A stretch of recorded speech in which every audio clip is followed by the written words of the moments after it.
Hi, my name is Mark Malero with Qualified Plan Advisors, and welcome to our financial wellness podcast series. And we love to talk about financial wellness, and today what we want to talk about in this unique environment is engaging employees through financial wellness in this low-touch economy. And we have a special guest with us today, Robert Cruz with Financial Fitness for Life. Cruz, thank you so much for joining us today. Appreciate the opportunity.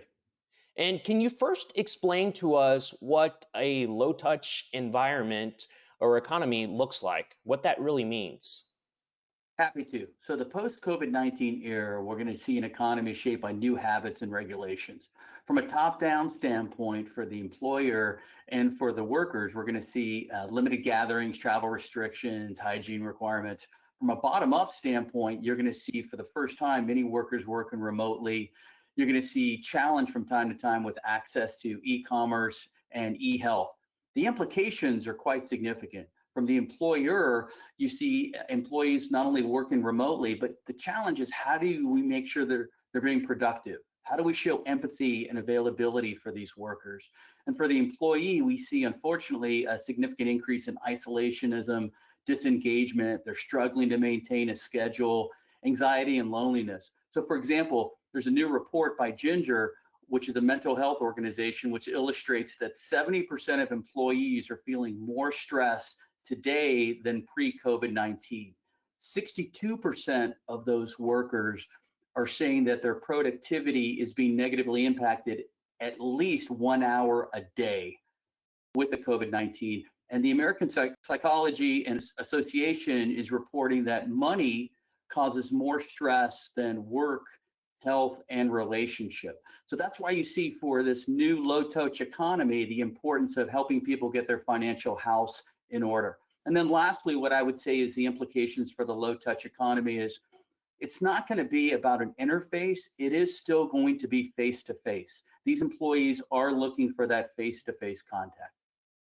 So, can you tell us how financial wellness, and I think you talked about it a little bit, you talked about the financial stress that people are feeling right now, but can you talk to us about how financial wellness plays a part in a low touch economy? Happy to. So let's first define financial wellness. So first and foremost, we want to control day-to-day and month-to-month finances as an individual. We need to have the ability to absorb financial shocks, be on track to meet our financial goals. And then also from an aspirational standpoint, we would love to enjoy life as we see fit. So many Mhm. times what we see from an employee standpoint is the journey along financial health. It starts with basic expenses, and then we have to make sure that we can take care of funding our emergency and then managing debt and of course retirement readiness. What's challenging is in this new environment, and we saw this with the CARES Act, our employer and the government is saying to us, just to make sure we can live to fight another day, as an employee, you can pull from your retirement account. And so what that's saying is, as an employee, if I'm in a crisis, I can't think about contributing more to my 401k. That's considered non-essential. What's essential to me is to make sure that I can take care of my basic expenses. So when we walk this through, we have to remember that prior to 1930, American workers were really left on their own when it came to insurance. It wasn't until 1942 with the pass of the Stabilization Act that employers started offering health care. For the 401k, it wasn't until 1978 with the Revenues Act that 401ks came to market. What this shows us is that if you give an employee what they want, they will become more productive. And what we're seeing from employees is they want an environment that's generated from their employer that helps them cover basic expenses, funding emergency savings, and managing debt, much more than just aspirational, but basics when it comes to productivity and being that better worker on behalf of the employer. And so, how has your team um, focused on helping these employers, or I guess the best way to say it is helping these employees through this challenging time in a low touch economy? I'm very proud of the way that the organization responded to this very challenging environment. So for the past 18 years, our calling card has been bringing to life financial resiliency for employees. And the way that we did that was in-person meetings. So as you would expect, with no in-person meetings taking place, we had to respond very quickly, which we did. So all of the meetings that we conduct are still in person, they're just virtually in person.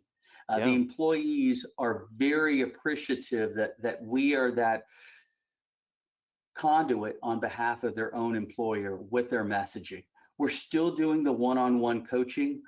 We're still bringing to them the resiliency that they need.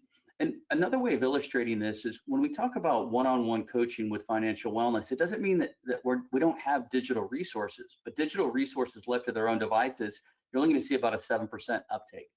The phone bank usage that we have available was incredible surge that we experienced. The strength that we want to bring to the employee is by saying, yes, you have very complicated financial situation, and yes, we can help you uncomplicate that and help you attain the aspirational life that you would like. So, and it's interesting because you talked about the phone bank, and we've seen an uptake in that here currently. Was that phone bank, was that a situation where you had employees calling in to your financial coaches, or were financial coaches proactively reaching back out to the employees, or I guess was it a combo of both there?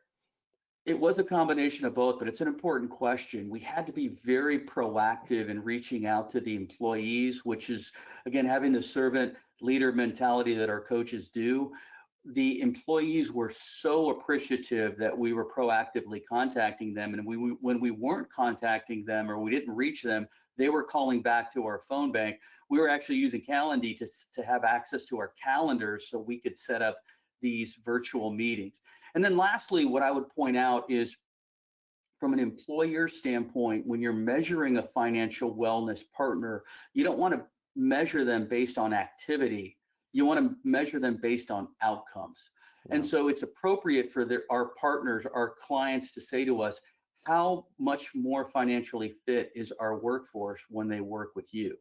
And then with your permission, I'll just share with you, um, when we work with these employees, many a times, unfortunately, they're very embarrassed or ashamed because of the debt that they're coming to us with, or because they're living above their means. Much of our responsibility is to transfer hope and courage. And so many of the things that we do is say to them, to your credit, you have the courage to be here, not only on your behalf, but on behalf of your loved ones. So not only kudos to you, but thank you for that courage. And let's embrace the environment that you currently have and take advantage of it. We have an obstacle, and we can make that obstacle the way with coaching.